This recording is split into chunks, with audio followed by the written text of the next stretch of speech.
मौला से अपने मिलता है बंदा नमाज में।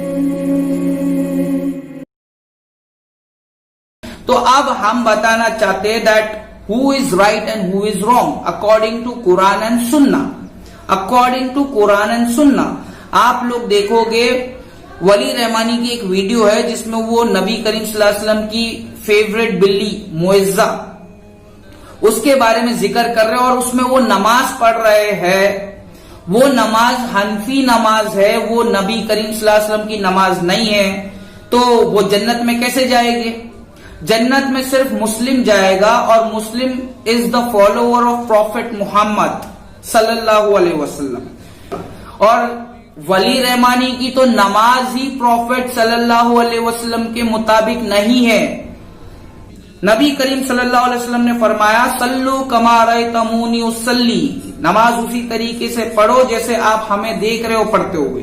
नबी अकरम सल्लल्लाहु अलैहि वसल्लम जब नमाज के लिए खड़े होते थे तो रफादैन करते थे, हाँ, फिर सीने पे हाथ बांधते थे, फिर रुकू में जाते थे तो रुकू में जाने से पहले रफादैन करते थे, रुकू से उठते थे तो रफादैन करते थे, और फिर उसके बाद में सजदे में जाके बीच में बैठते थे तो उसमें दुआ पढ़ते थे। All these are missing from Wali Rahmani's नमाज। मैं चैलेंज कर रहा हूं, ये तरीका नहीं है। नहमदहु व नसल्ली अला रसूलिहिल करीम। अस्सलामु अलैकुम व रहमतुल्लाहि व बरकातुहू। सामीन हज़रात, आजकल कुछ लोग जो सोशली और पॉलिटिकली फ्रेमवर्क में काम करते हैं, अब उन्होंने नया हथकंडा आजमा लिया है कि जो दीन के मामलात हैं उसके अंदर भी कूद जाओ और अपना जो धर्म है उसे आम करने लगो और मुसलमानों को बहकाना शुरू कर दो। इसी दौड़ में सबसे आगे नाम जो चल रहा है वो एक नया मुस्लिम बना है, उसका साबिक नाम जो है राकेश एक्स के नाम से मशहूर है, यूट्यूब पे चैनल चलाते हैं। उन्होंने अपनी एक वीडियो बनाई। उस वीडियो में उन्होंने वली रहमानी पे बात करी। वली रहमानी से हमारा कोई ताल्लुक़ नहीं है, हमारा ताल्लुक़ उस मुद्दे से है जिसको उन्होंने उठाया, जैसा कि आपने इस वीडियो की शुरुआत में सुन भी लिया होगा। उन्होंने कहा कि जो हनफी नमाज है वो नमाज गलत है, रसूलुल्लाह सल्लल्लाहु ताला अलैहि व आलिहि व अस्हाबिहि व बारिक वसल्लम की वो नमाज नहीं है। तो इस बात पर मैंने उन्हें कई दफ़ा चैलेंज करे, पर उन्होंने मुझसे कोई बात नहीं करी। अब मुझे वीडियो बनाकर उनको चैलेंज करना पड़ रहा है कि आपने बकवास तो अपनी वीडियो में कर ली, मुसलमानों को बहकाना तो शुरू कर दिया, पर आपने उसके ऊपर कोई दलील नहीं दी, और जब दलील नहीं दी तो आपका दावा बातिल है। या तो आप अपनी बात पर दलील दीजिए, या फिर आप अगर दलील नहीं देते तो तौबा कीजिए, और अगर तौबा नहीं करते, दोनों में से कुछ नहीं करते, तो दीन के मामले में दखल अंदाज़ी करना बंद करें। अपना जो आपका खाने कमाने का जो आपका धंधा खुला हुआ है उसको चलाते रहें, आपका दीन में घुसने की ज़रूरत नहीं है।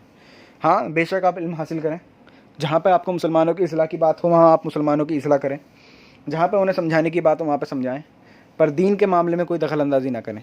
आपके इस दखल अंदाज़ी करने से जिस फ़िरके की आप बात करते हैं उस फ़िरके को फ़ौक़ियत मिलेगी, और फिर जो दूसरे फ़िरके वाले होंगे उनसे लड़ाइयाँ होंगी। ये आपके सामने ही दलील सामने है। अगर आप ना ऐसी बकवास करते जिसके ऊपर आपके पास कोई दलील है नहीं कुरान और सुन्नत से, और आपने कुछ चैलेंज करा कि कुरान और सुन्नत से ऐसी नमाज साबित नहीं है, ठीक है, हम आपको मुनाजरे का चैलेंज करते हैं। मुनाजरे में आइए, हमसे बात कीजिए, जिस लैंग्वेज में आप चाहते हैं हम आपसे बात करेंगे, इंग्लिश हो, हिंदी हो, उर्दू हो, अरबी हो, नो प्रॉब्लम। तो आपको जिस लैंग्वेज में बात करनी है हमसे बात करिए। अगर आप इतनी हैसियत नहीं रखते कि आप बात करें सामने आके, या आपको डर और खौफ है, तो आप आइए, लाइव डिबेट में हम बात करते हैं, ऑनलाइन बात कीजिए हमसे। तो हम ये देखना चाहते हैं कि आपने जो बकवास कर ली और जितना भी आपने झूठ बोल दिया कुरान और सुन्नत पे, वो डायरेक्ट झूठ आपने अल्लाह के रसूल अलैहिस्सलातु वस्सलाम पे बांध दिया। अगर आपको अपनी औकात समझ में नहीं आ रही है तो आइए हम आपको आपकी औकात दिखा देते हैं, खुद अहादीस मुबारका की शक्ल में। शायद आपके जो बाप दादा है, इन्होंने जिसने आपको मुस्लिम बनाया, जिनके पास भी आप तलबत चाटने जाते हैं, उन्होंने शायद आपको ये बताया नहीं है कि अहादीस हैं क्या क्या। उन्होंने आपको कुछ जो बकवास उन्होंने दीन में आधी काट चाट के निकाली थी वो आपके सर पे थोप दी और आप गधे की तरह उसको लिए लिए फिरने लगे और लोगों में बताने लगे कि आपसे बड़ा कोई आलिम नहीं है। कहीं आप मुस्तहिद हो जाते हैं, कहीं आप मौल्लिम हो जाते हैं, कहीं आप आलिम बनते हैं, कहीं पे आप इमाम बन जाते हैं, कहीं पे आप खलीफा बन जाते हैं, कहीं पे गरीबों का पीएम बने रहते हैं। आप बनिए, जो बनना है बनिए, लेकिन दीन के मामले में दखलंदाजी जब तक आपको इल्म ना हो तब तक करने की ज़रूरत नहीं है, और जिससे तफरका बने वो भी करने की ज़रूरत नहीं है। मैं आपको खुद हदीसें देता हूँ, अपने जो बाप दादा हैं ना, इनसे जाके पूछिएगा कि ये लोगों ने आपको हदीसें क्यों नहीं बताई हैं। जब आप उनसे पूछ लें तब हमसे बात कीजिएगा। पहली हदीस, कानों तक हाथ उठाना। अबू दाऊद शरीफ में हज़रत बरा बिन आज़िब रज़ियल्लाहु ताला अन्हु से रिवायत है कि मैंने हुजूर को देखा। जी, ये वही नमाज है जो हुजूर ने पढ़ी थी। ये मैं उसी नमाज की बात कर रहा हूँ जो को हुजूर ने पढ़ा था। ये तुम्हारे चिच्चे पुच्चों की बात नहीं हो रही है। तो दलील से बात करा करो, बकवास करने के लिए वीडियो में मत आया करो। तुम्हें जो करना है वो करो, पर बकवास करने के लिए वीडियो में मत आओ। हज़रत बरा बिन आज़िब क्या फरमाते हैं कि मैंने हुजूर को देखा कि जब नमाज शुरू फरमाते तो अपने हाथ कानों तक जो है वो उसके करीब तक उठाते और फिर रफ़ैदैन न फरमाते। जी, ये हदीस कहाँ की है? ठीक है, मुस्लिम शरीफ में भी हज़रत वाइल बिन हजर से कुछ ऐसी हदीस मौजूद है। बुखारी मुस्लिम तो मानते हो, वो नहीं पढ़ी तुमने? कैसे कह दिया कि नमाज गलत है? आप हमसे मुनाजरा करो, हम आपको आपकी औकात दिखाएंगे फिर कि कैसे नमाज़ पढ़ी जाती है, कौन सी नमाज़ हक़ है और कौन सी नमाज़ बातिल है। जिसका दीन धर्म 150 साल पहले पैदा हुआ हो ना, वह नमाज़ों पे बातें नहीं करता। पहले आप अपना दीन धर्म 150 साल पहले से साबित करके दिखाइए। जो हुजूर अलैहिस्सलातु वस्सलाम के दीन पे 1400 साल से कायम है ना, और अपना सबूत हर सदी में दे सकते हैं, उनसे बात ना कीजिए। आप 150 साल पहले का अपना सबूत नहीं दे सकते कि आप कहाँ से निकले और कहाँ जाके दफन हो गए। कोई नहीं है, आटे में नमक के बराबर थे आप उस दिन भी और आज भी। आपकी खुद की किताबों में लिखा है। आपके जो ये बाबे घूमते हैं ना, इनसे कहिए कि आपकी किताबें आपको दिखाएं ताकि आपको आपकी हकीकत मालूम हो। नाफ के नीचे हाथ बांधना सुन्नत है। हदीस दूँ?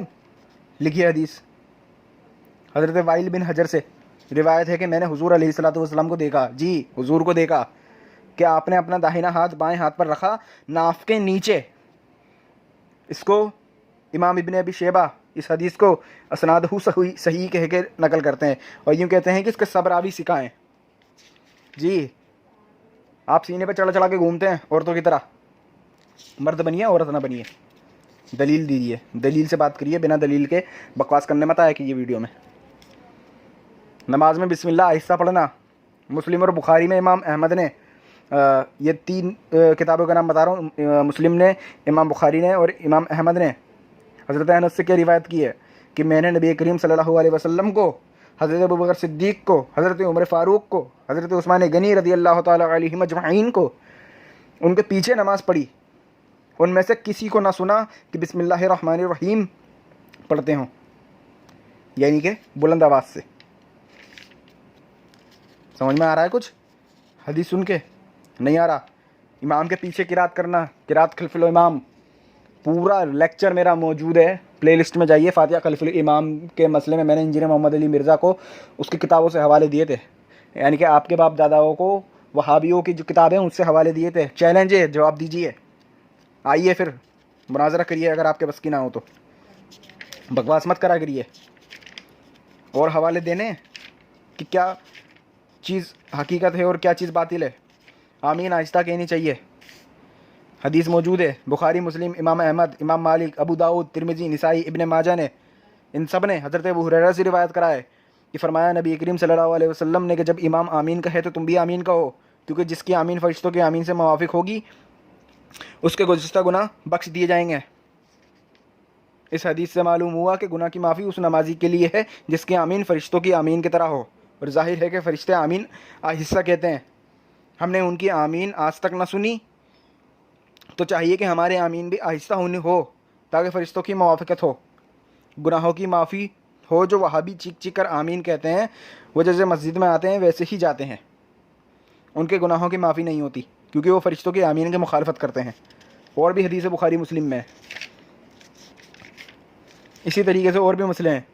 जिस तरीके रफ़ैदैन करना मनसूख है, रफ़ैदैन करना मनसूख है, रफ़ैदैन करते थे, रफ़ैदैन करते थे, रफ़ैदैन करते थे। अच्छा जी, तिरमिज़ी में, अबू दाऊद में, निसाई में, इब्ने अबी शेबा ने हज़रत अलकमा रज़ियल्लाहु ताला अन्हु से रिवायत की है। ये कौन पढ़ेगा हदीस? ये कौन बताएगा उम्मत को ये हदीस? कैसे कह दिया कि नमाज गलत है? तुम सामने आओ, हम तुम्हारी औकात दिखाएंगे कि कैसे तुम्हारी नमाज गलत है, हमारी नमाज सही है। वो फरमाते हैं हज़रत अलकमा रज़ियल्लाहु ताला अन्हु कि एक दफ़ा हमने हज़रत अब्दुल्ला बिन मसऊद रज़ियल्लाहु ताला अन्हु ने फरमाया, अब ये हज़रत अब्दुल्ला बिन मसऊद कौन है? ये हुजूर अलैहिस्सलातु वस्सलाम के ठीक पिछले जो पहली सफ़ होती थी उसके अंदर नमाज़ पढ़ते थे, कि डायरेक्ट हुजूर को देखते थे कि कैसे आप नमाज़ पढ़ते हैं। और कूफा के सबसे बड़े फ़कीह में से हज़रत इब्ने मसऊद रज़ियल्लाहु ताला अन्हु हैं, बहुत ही जलीलुल क़द्र सहाबी हैं। तो वो फरमाते हैं कि मैं तुम्हारे सामने हुजूर की नमाज ना पढ़ूं, यानी कि वो नमाज हुजूर की पढ़ के दिखा रहे हैं। जी, ये वही हुजूर की नमाज है जिसको सुन्नत तुम कह रहे हो, ये वही नमाज है। वो कहते हैं कि बस आपने नमाज पढ़ी, उसमें सिवा तकबीरत तहरीमा के कभी हाथ नहीं उठाया। जी, इमाम तिरमिज़ी ने फरमाया कि इब्ने मसूद की हदीस हसन है।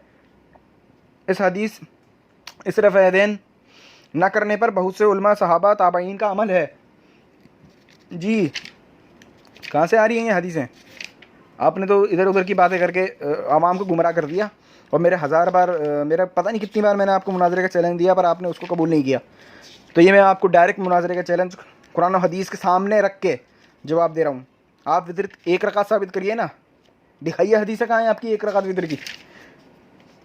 गलत गलत हदीसों के मायने उठाते हो और कहते हो कि तुम्हारा दीन हक है। जिसका दीन 150 साल पहले पैदा हुआ हो ना, वो हक नहीं होता। 1400 साल पहले का दीन हक होता है। अपनी चेन साबित करिए हुजूर तक। कुनूत नाज़िला पढ़ना मना है, जी हदीस में है। इसके बाद अतियात में बैठने की कैफियत जो है उसके ऊपर भी हाँ हदीस मौजूद है। क्या सोच रखा है तुमने? 20 रकात तरावी का सबूत, आइए मैंने पूरी एक लेक्चर सीरीज़ बनाई है 20 रकात तरावी पर, साबित तो कीजिए अपनी 8 रकात। तौहीद की बात करते हैं, सुन्नत की बात करते हैं, सामने आइए तब पता चलता है कि कौन कितना पानी में है। घर में बैठ के तो शेर बनते हो, कुत्ता भी शेर बन जाएगा घर में बैठ के, उससे फ़र्क नहीं पड़ता। और भी बहुत सारी दलीलें हैं, बहुत सारे मेरे पास हवाले मौजूद हैं, बहुत सारी अहादीस बुखारी मुस्लिम में मौजूद हैं। आपके पास जवाब नहीं है, तो लिहाजा पहले अपनी हैसियत देखिए। जब आप इल्म की बात करेंगे तब इस मैदान में कूदिए। आप अपनी पॉलिटिकल और सोशली लाइफ को साइड में रखिए। अपने जो पैसे कमाते हैं वो पैसे कमाते रहिए, हमें उससे कोई तकलीफ़ नहीं है, कमाते रहिए। हर किसी का पेशा होता है, आपका भी एक पेशा है, लेकिन दीन के मामले में आपको गड़बड़ी पैदा नहीं करने देंगे। जिन वहाबियों के आप जाके तलवे चाटते हैं उनके चाटते रहिए, लेकिन दुनिया में उनके तलवे चाटने के जो आपके बहाने ढकोसलाबाजियाँ हैं वो बंद कीजिए। मैं आपको फिर से मुनाजरे का चैलेंज करता हूँ और उम्मीद है कि आप मुझसे मुनाजरा करेंगे। फिर आप हमें ये साबित करेंगे हनफी नमाज गलत है। अभी मैंने आपकी एक और वीडियो देखी, उसके अंदर आप कह रहे हैं कि बिदअत शिरक भी होती है। अरे वाह, मतलब एक झंडा लगाना बिदअत है, ठीक है, हदीस में आया झंडा लगाने का। हुजूर अलैहिस्सलातु वस्सलाम के भी एक झंडा था, आप कहते झंडा लगाना शिरक व बिदअत हो गया। अरे वाह भाई वाह, जो हुजूर अलैहिस्सलातु वस्सलाम ने काम किया वो भी शिरक है। वाह, जो हुजूर अलैहिस्सलातु वस्सलाम ने काम किया वो भी बिदअत है। आप तो मुझे बिदअत और शिरक की तारीफ़ ही समझा दें कुरान और सुन्नत के मुताबिक, तब मैं मान लूँ आपको। लिहाजा मुनाजरे का चैलेंज एक्सेप्ट करिए, और अगर मुनाजरे का चैलेंज एक्सेप्ट नहीं करते हैं तो अपनी तौबा और रुजू रिकॉर्ड करवाइए। और अगर ये भी नहीं कर सकते तो जो अपनी जो डींगे हाँकने की वाली बातें हैं ना, उसको पीछे रखिए और गरीबों के PM बन के जिए। अस्सलाम वालेकुम व रहमतुल्लाहि व बरकातुहू।